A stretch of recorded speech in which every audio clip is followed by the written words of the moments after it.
What are we doing here? And where are we gonna go? It's like we just woke up one morning, and then it's welcome to the show.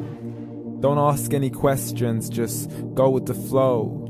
Make as much money as you can, and try your best not to get broke. Copy everything you see on the TV, from the hairstyles to the clothes, and don't think too often, just do exactly as you're told. And if you ever get confused, then just turn towards the alcohol. You'll still hear your thoughts, then just turn up the radio as you learn to live a lifestyle of drugs, sex, and rock and roll. But in all honesty, I just need to know, is there more to the cycle than growing and getting old? Living and dying just to leave behind a happy home and a whole lot of property that somebody else is going to own. I just really need to know before the casket's closed, 'cause I'm not willing to gamble with my soul, nor am I ready to take any chances. These are just simple life questions, and I'm just searching for some answers. Like, what are we doing here? And what is our purpose?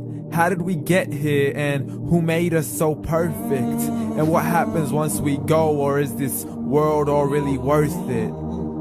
Questions we don't answer because apparently we don't really have to. There's no purpose to this life and our existence is merely natural. Then in that case, please let me ask you, did you create yourself, or was it somebody else who had fashioned you? 'Cause you're a being that's impeccable, faultless and unparalleled.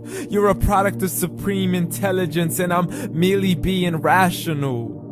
For there isn't a camera on this earth that can come close to the human eye, nor a computer that can compete alongside the human mind. And if the whole world was to come together, we wouldn't be able to create a single fly. So many signs, yet we still deny. As science tries to justify that all this could come from none, when it's a simple sum. 0 plus 0 plus 0 cannot possibly ever give you 1. So from where did all this order come? For everything has its origins, a maker, a creator of its own. I mean, the only reason you're watching this video is because somebody had to press upload. So we can believe in the Big Bang, but I'd rather believe in He who caused it to explode. Allah, the creator of everything along with every single soul. The ever-living, the master, the only one who is in control. Unlike his creation, beyond our imagination. And no, he's not a man, nor does he have any partners in association. He's on his own. And no, he did not ever leave us alone. Just like every manufacturer, he left us with an instruction manual. The Quran and Islam, and I'm sorry to jump to conclusions, but it's the only one possible. The only definition of God is the one and only supreme being. It's logical, a book with 0 contradictions, with miracles that are both scientific and historical, all revealed over 1400 years ago. Like the detailed description of the human embryo. The descriptions of the human embryo in the Quran cannot be based on scientific knowledge in the 7th century. To the mountains as pegs holding firm the earth below, and the 2 seas that don't mix in a complete separate flow. To the planets in orbit, alternating night and day as they stay in flow. The expansion of the universe and the creation of everything from H2O.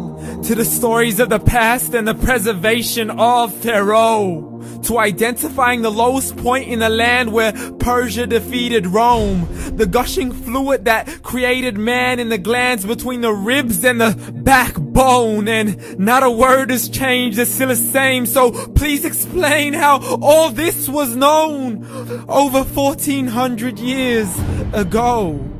To a man who couldn't read or write, as he would recite whatever the angels spoke. And if you still don't believe, please try to come up with something that's even close. But you can't, so we took God as a mockery and his messengers as a joke. Muhammad could not read or write.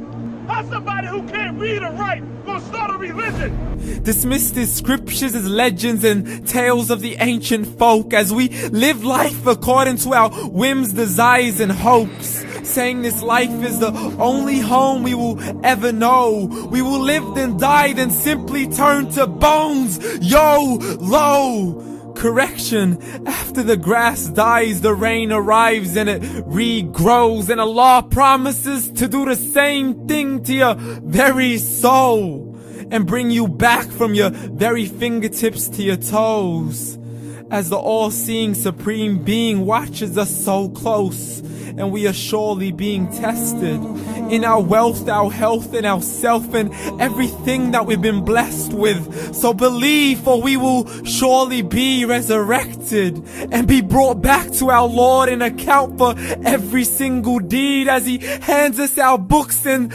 orders us to read. From the bad to the good and everything in between. You yourself are sufficient for your own accountability, so don't be mad at me. You are the one who thought He wouldn't come back to me. I gave you a whole life long to search after me, but you were busy in all that which was temporary. So read, and glad tidings to all those who believed. And if you disbelieve, read. And don't let that day be the first day you find out what your life really means. Read.